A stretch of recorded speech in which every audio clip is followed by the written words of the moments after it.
Good morning, everyone. I am excited to welcome you all today. Today, we will be exploring the fundamental concept of vital signs.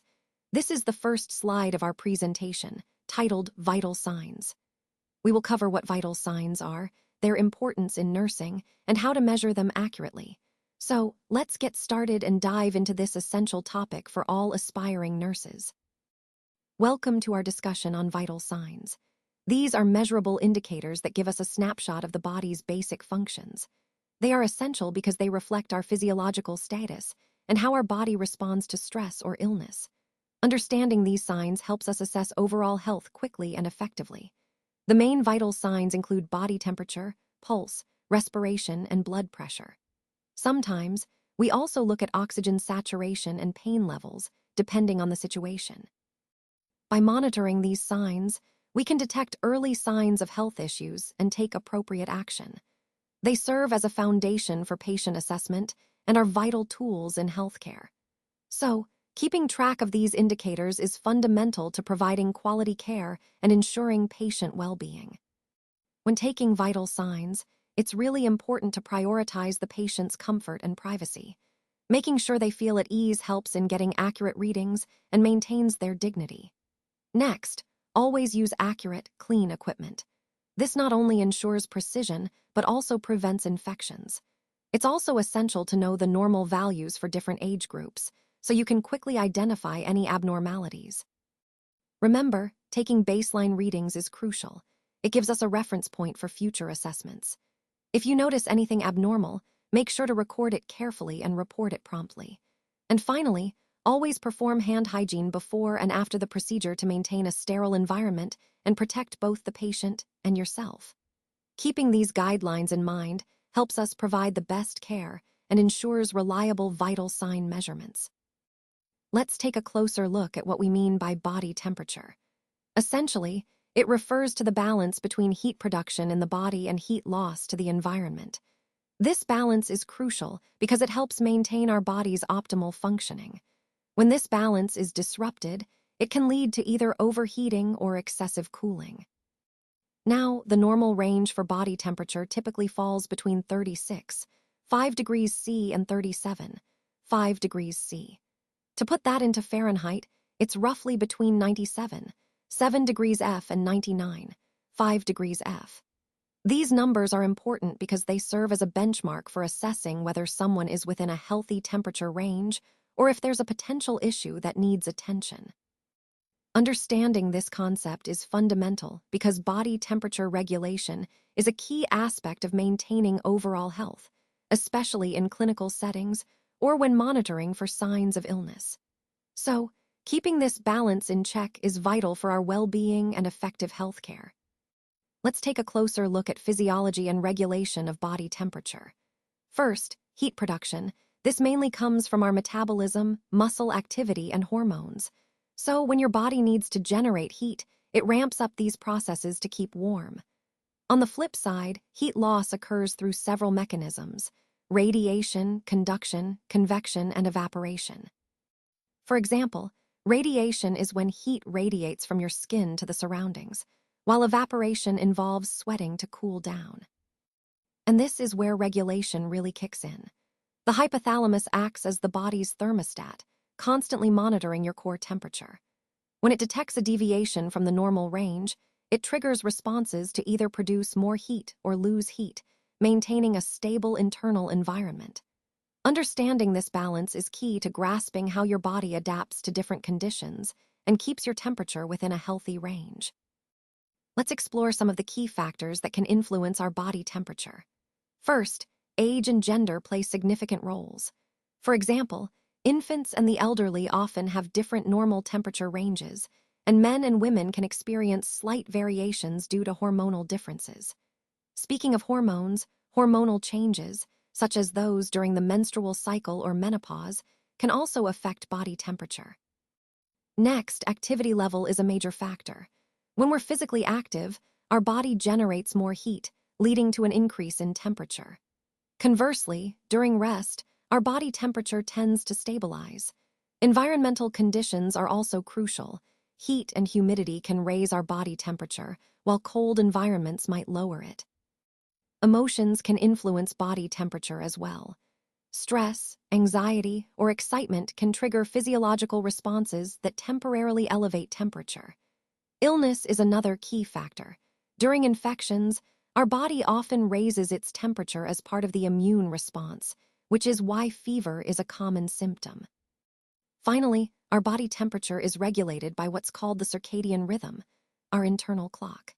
This means that temperature naturally fluctuates throughout the day, typically being lower in the early morning and higher in the late afternoon or evening. Recognizing these factors helps us understand how dynamic and responsive our body temperature can be, which ties directly into the overall theme of how our body maintains balance and health. Let's talk about assessing body temperature, which is a fundamental aspect of patient care. When measuring temperature, there are several sites you can choose from: oral, axillary, rectal, tympanic, and the temporal artery. Each site has its own advantages and specific considerations, so selecting the right one depends on the situation and the patient. For equipment, we typically use clinical or digital thermometers, including electronic and infrared types. These tools are designed to give us accurate readings quickly and efficiently, but it's important to ensure they are properly maintained and calibrated. As for the technique, always follow infection control protocols. This means thoroughly disinfecting the thermometer before and after use, and using appropriate barriers like disposable covers when needed.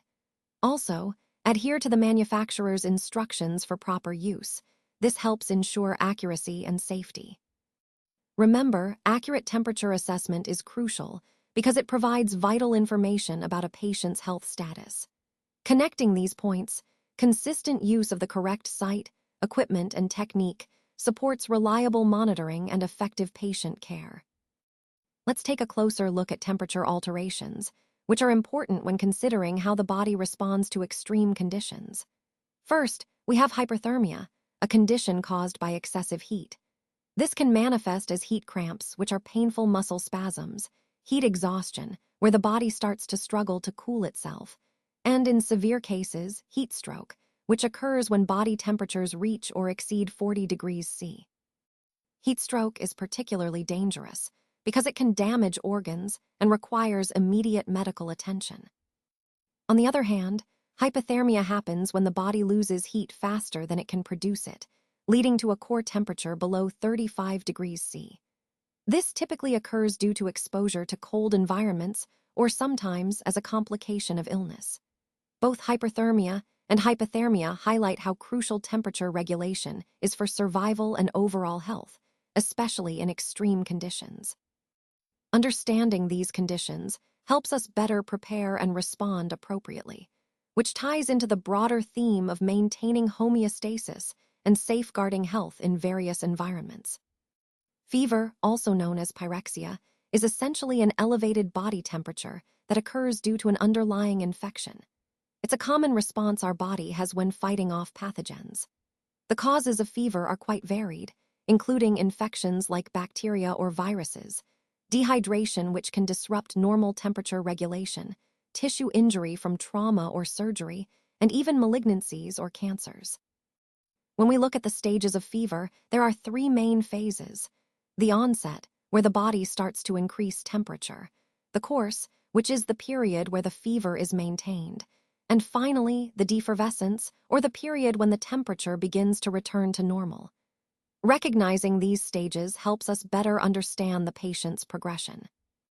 Fever also presents in different types, which are important for diagnosis and management. Continuous fever stays elevated without fluctuations, while intermittent fever comes and goes, with periods of normal temperature in between. Remittent fever fluctuates more widely but never returns completely to normal, and relapsing fever involves episodes of fever separated by symptom-free intervals. Connecting this to the overall theme of infection and immune response, understanding these key aspects of fever helps us identify the underlying causes and tailor our treatment approaches effectively. Let's talk about nursing management of fever. First, it's important to monitor the patient's temperature regularly. This helps us assess whether the fever is rising, falling, or staying constant, and guides our next steps. Maintaining proper hydration is also crucial because fever can lead to fluid loss, so encouraging the patient to drink fluids helps prevent dehydration. Another effective measure is providing tepid sponging, which can help bring down the body temperature gently. When it comes to medication, administering antipyretics is often necessary to reduce fever and comfort the patient. Encouraging rest is equally important, as it allows the body to recover and fight off the infection more effectively. Lastly, we need to stay vigilant for any potential complications that might arise from the fever, such as seizures or dehydration, and address them promptly. Remember, managing fever isn't just about lowering the temperature, it's about supporting the patient holistically and preventing any adverse outcomes. This approach ties back to our overall goal of providing comprehensive, compassionate care. Let's talk about hot and cold applications and how they serve different purposes in treatment. When we use heat, like with a hot bag, it causes vasodilation, which means the blood vessels expand. This helps increase circulation, and that's especially useful for pain relief and relaxing muscles. It's a great way to promote healing in chronic conditions or muscle tension. On the other hand, cold applications, such as an ice pack, are mainly used to reduce swelling, pain, and inflammation. When you apply cold, it causes vasoconstriction or narrowing of the blood vessels, which helps control acute injuries by limiting swelling and numbing the area to decrease pain. Understanding when to use hot versus cold is essential because each has specific benefits depending on the injury or condition. This ties into our overall theme of using targeted therapies to improve healing and comfort. Let's take a closer look at the pulse and what it really represents. The pulse is essentially the rhythmic expansion of an artery that we can feel when the heart contracts. When the heart beats, it pushes blood out into the arteries, causing them to stretch slightly. That stretching creates the pulse we can detect at various points on the body. This rhythmic expansion is a direct reflection of the heart's activity, giving us valuable information about heart rate and rhythm. By understanding the pulse, we gain insight into the cardiovascular system's health and efficiency. So, in simple terms, the pulse is like a wave of pressure traveling through the arteries each time the heart contracts. Recognizing and measuring this can tell us a lot about overall health. Remember, the pulse is more than just a beat. It's a vital sign that connects directly to the function of the heart and circulatory system. Let's talk about how the physiology and regulation of heart rate work together. The heart's rate is primarily produced by the left ventricular contraction, which is essentially the heartbeat itself. Now, this process isn't happening in isolation. It's carefully regulated by the autonomic nervous system. The sympathetic nervous system, when activated, increases the heart rate, preparing the body for situations like stress or exercise. Think of it as the accelerator pedal. On the other hand, the parasympathetic nervous system acts as the brake, decreasing the heart rate to promote rest and recovery. These two systems work in tandem to ensure that the heart rate adapts appropriately to our body's needs at any given time. So, understanding this balance is key to grasping how our cardiovascular system maintains stability and responds to different physiological demands.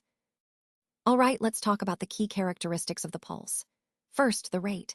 A normal pulse rate typically ranges from 60 to 100 beats per minute. If it's below 60, it's considered bradycardia, and if it's above 100, it's tachycardia. Next, the rhythm. The pulse can be regular, meaning it beats in a steady, predictable pattern, or irregular, which might indicate some underlying issues. Moving on to volume or amplitude. The pulse can feel weak, normal, or bounding. A weak pulse might suggest poor circulation, while a bounding pulse could indicate increased cardiac output or other conditions. Lastly, it's important to compare both sides of the body. Check the pulse on the right and left sides to ensure they're equal. Any significant difference might signal vascular or neurological issues. Remember, assessing these characteristics helps us get a complete picture of the patient's cardiovascular health and guides our next steps in care. Let's take a look at some of the key factors that can affect a person's pulse. First, age plays a significant role. Generally, younger individuals tend to have a higher pulse rate compared to older adults. Gender also matters. For example, women often have a slightly higher pulse rate than men. Temperature is another important factor. When the body temperature rises, such as during a fever, the pulse rate can increase as well. Physical activity or exercise is a major influence. During and after exercise, your pulse naturally increases to supply more oxygen to your muscles. Stress can also cause your pulse to speed up, as your body's response to stress involves releasing hormones that accelerate your heart rate. Medications are another factor. Certain drugs can either increase or decrease your pulse depending on their effects. Posture can influence your pulse too. For instance, when you change from lying down to standing up, your pulse may temporarily rise as your body adjusts to maintain blood flow. Lastly, hemorrhage or significant blood loss can lead to an increased pulse rate. This is your body's way of trying to compensate for decreased blood volume. All these factors highlight how dynamic and sensitive your pulse is to various internal and external influences. Understanding these helps us better assess overall health and detect potential issues early on. Let's talk about assessing the pulse. When checking the pulse, you want to focus on several key sites. These include the radial artery, which is located at the wrist, the brachial artery, found in the upper arm, the carotid artery in the neck, the femoral artery in the groin area, and the apical site, which is the heart itself, best assessed with a stethoscope. For equipment, you'll primarily need a stethoscope and a watch or clock with a second hand to time the pulse accurately. Now, regarding the technique, the first step is to gently palpate the artery with your fingers, usually your index and middle fingers, and apply just enough pressure to feel the pulse without occluding the artery. Once you locate it, count the beats for 30 to 60 seconds. Counting for a full minute provides the most accurate measurement, especially if the pulse is irregular. Remember, assessing the pulse is a vital part of understanding cardiovascular health, and choosing the correct site and technique ensures accurate results. This step connects directly to overall patient assessment, helping us monitor their circulatory status effectively. Let's talk about alterations in pulse today. When we look at tachycardia, we're referring to a heart rate that's greater than 100 beats per minute. This means the heart is beating faster than normal, which can sometimes be a response to stress or other underlying issues. On the other hand, bradycardia is when the heart rate drops below 60 beats per minute, indicating a slower than normal heartbeat. Both of these conditions can have important implications for patient health. Now, another key point is arrhythmia, which refers to an irregular rhythm. This means the heartbeat is not consistent, either too fast, too slow, or irregular altogether. Recognizing these variations in pulse is crucial because they can signal underlying cardiac problems or other health concerns. Throughout this presentation, understanding these alterations helps us better assess cardiovascular health and intervene appropriately. So, keep these key differences in mind as we continue exploring the broader picture of cardiac function. Respiration, in its simplest form, is the act of breathing. It's the process by which our bodies exchange gases, specifically oxygen and carbon dioxide. When we breathe in, we're taking in oxygen that's essential for our cells to produce energy. Then, when we exhale, we're releasing carbon dioxide, which is a waste product of that energy production. This exchange is crucial for maintaining the balance of gases in our body and supporting overall cellular function. Understanding respiration helps us see how vital this continuous process is for our survival and how it connects to the larger picture of our respiratory system and overall health. Now, let's take a closer look at physiology and regulation. The control of our respiratory functions is primarily managed by the medulla oblongata, which is part of the brainstem. This area acts like the body's respiratory command center, ensuring that breathing occurs smoothly and automatically. Breathing itself involves two main processes: inspiration, which is inhalation, and expiration, which is exhalation. Both are essential for exchanging gases, bringing oxygen into the lungs and removing carbon dioxide from the body. These processes work together seamlessly, and their regulation is critical for maintaining proper oxygen and carbon dioxide levels in the blood, supporting overall health and homeostasis. This control system highlights how intricately our body manages respiration as part of its vital functions. Let's take a closer look at the characteristics of respiration. First, the rate typically ranges from 12 to 20 breaths per minute in a healthy adult. This is an important indicator of how well the respiratory system is functioning. Next, the depth of each breath can be either deep or shallow, which can tell us a lot about the person's effort and overall respiratory health. The rhythm of breathing is also key. It can be regular, meaning consistent and predictable, or irregular, which might suggest an underlying issue. And finally, the effort involved in breathing can be easy, where no extra work is needed, or labored, indicating potential difficulty or distress. By understanding these characteristics, rate, depth, rhythm, and effort, we gain valuable insights into a person's respiratory status, which is essential for proper assessment and care. This all ties back to our overall goal of monitoring and ensuring effective breathing for health and wellness. Let's take a closer look at the factors affecting respiration. First, age plays a significant role. Respiratory capacity and efficiency can change as we grow older. Activity level is another key factor. When we're active, our breathing rate increases to meet the body's oxygen demands.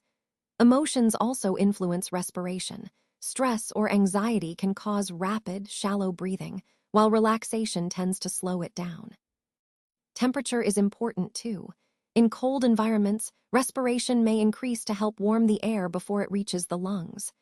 Altitude is another critical factor. At higher elevations, the oxygen levels are lower, so our bodies adapt by adjusting our breathing patterns. Lastly, medications can impact respiration either by suppressing it, as some sedatives do, or stimulating it, like certain bronchodilators. Recognizing these factors helps us understand how respiration can vary based on different conditions and situations, which ties into the overall theme of how our body maintains balance and responds to various influences. Let's talk about the assessment technique for checking chest movement. First, it's important to observe the chest carefully and discreetly. You want to look for the rise and fall as the person breathes, but do so without drawing attention or causing discomfort. Next, when counting breaths, do so for a full 30 seconds and then multiply that count by 2 to get the breaths per minute. If you notice that the breathing pattern is irregular, it's best to count for a full minute to get an accurate assessment. Remember, paying close attention to this detail helps us determine the person's respiratory status accurately, which is essential in providing the right care. This simple technique, when done correctly, is a vital part of our overall assessment process. Let's talk about arterial oxygen saturation, which is measured by a pulse oximeter and often referred to as SpO2. This measurement gives us an idea of how well oxygen is being carried in the blood. Normally, a healthy person's SpO2 levels should be between 95 and 100%.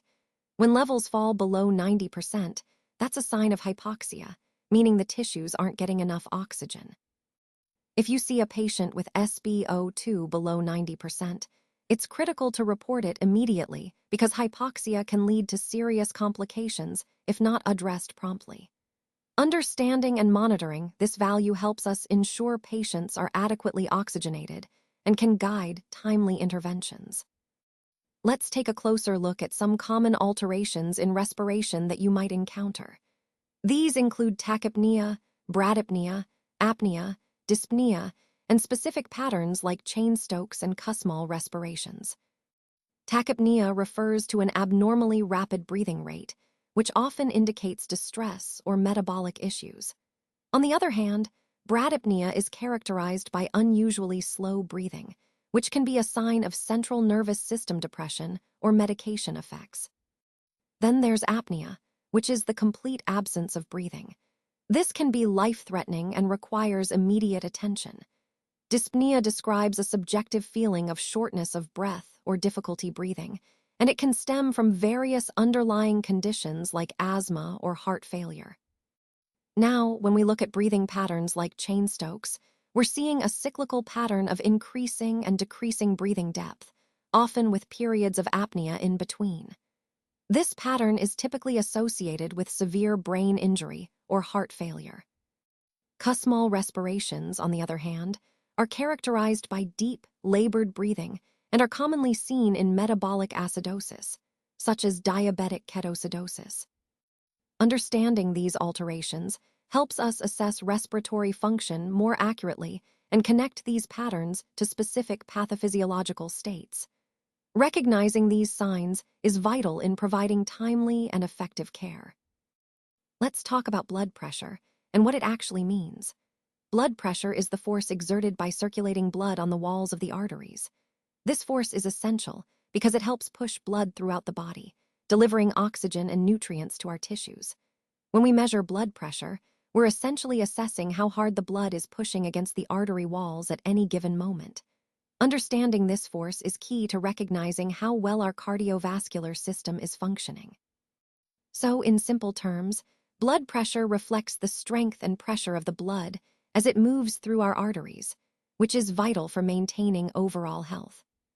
Let's take a closer look at the physiology and regulation of blood flow.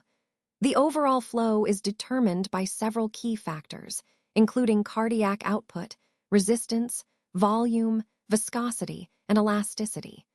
These elements work together to ensure that tissues receive the blood supply they need at any given time. Cardiac output, which is the amount of blood the heart pumps per minute, plays a central role here. It essentially sets the baseline for blood flow. Resistance, on the other hand, is influenced by the diameter of the blood vessels. Narrower vessels increase resistance and can reduce flow. Blood volume and viscosity also matter.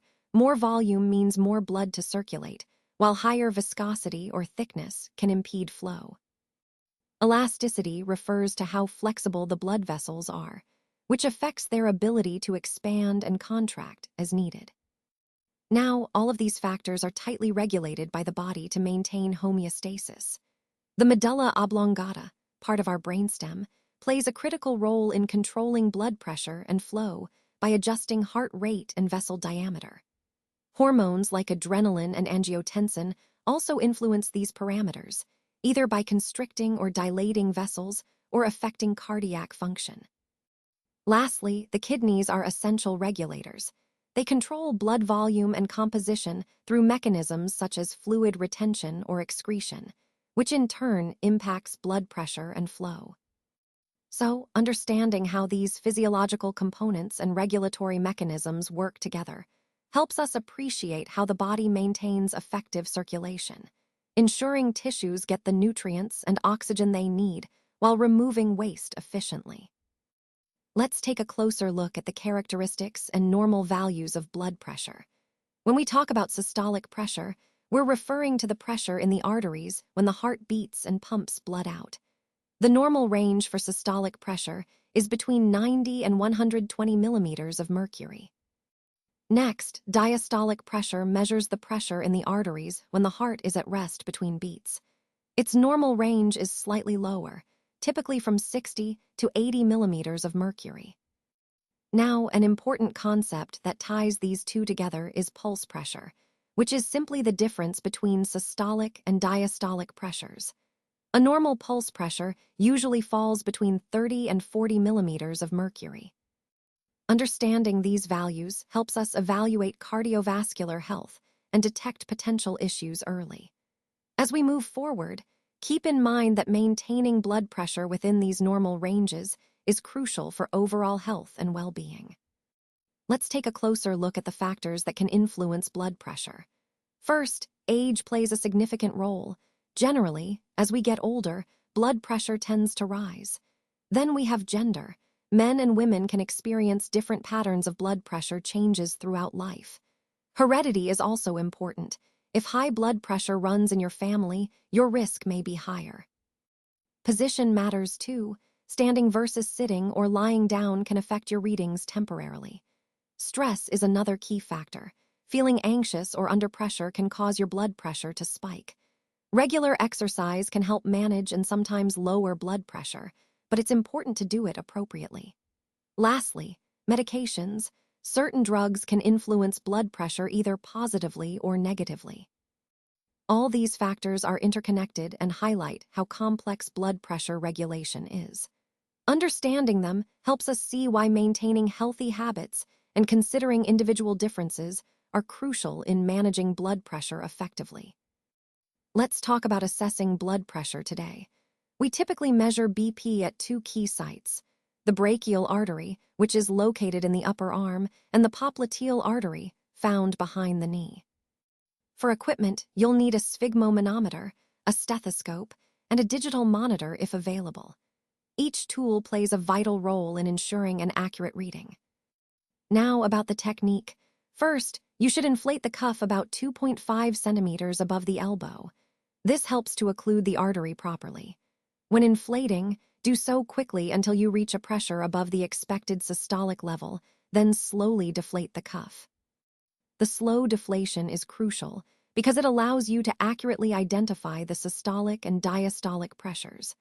Remember, consistent technique helps us get reliable readings, which are essential in assessing a patient's cardiovascular health. Connecting this to our overall theme, proper BP assessment is fundamental in diagnosing and managing hypertension, so mastering these steps is key for effective patient care.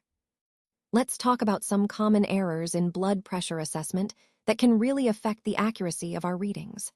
One of the most frequent mistakes is using the wrong cuff size. If the cuff is too small, it can give us a falsely high reading, while a cuff that's too large might underestimate the actual blood pressure. So, choosing the correct cuff size is crucial. Another important point is how we deflate the cuff. Deflating too quickly can lead to an inaccurate reading because it doesn't allow the pressure to stabilize properly. On the other hand, deflating too slowly can also cause problems, so finding that optimal pace is key. We also need to make sure the patient's arm is positioned correctly, at heart level. If it's too high or too low, that can skew the results. Proper arm positioning helps us get a true reflection of their blood pressure. Talking or moving during the measurement can also interfere with accuracy. Even small movements or talking can cause fluctuations, so it's best to ensure the patient stays still and quiet during the process. Lastly, always remember to have the patient rest before taking the measurement. No reading should be taken immediately after activity or if they haven't had a few minutes to relax, as this can lead to elevated readings that don't truly reflect their usual blood pressure.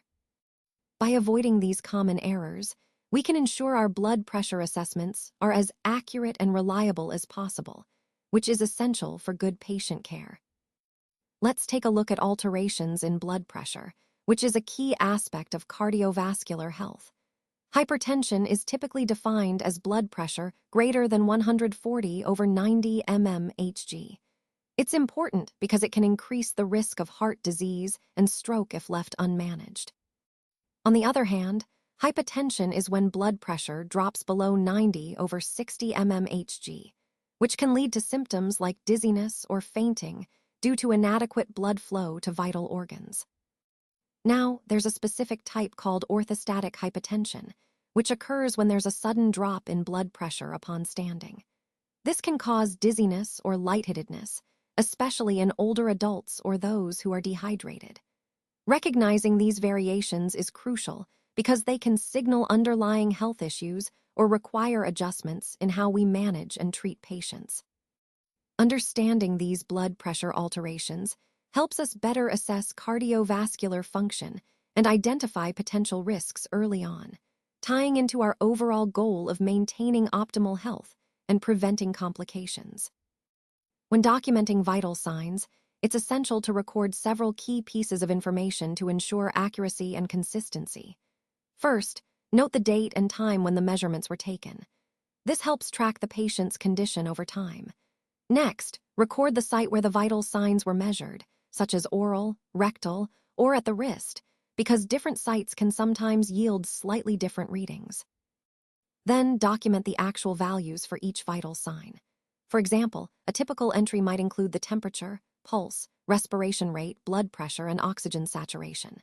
An example could be 10:00 a.m. temp, 37.4 degrees Celsius measured orally, pulse, 78 beats per minute respiration rate, 16 per minute blood pressure, 118/76 millimeters of mercury, and SpO2, 98%. Accurate documentation is crucial because it provides a clear record of the patient's status, helps identify any changes or trends, and guides ongoing care.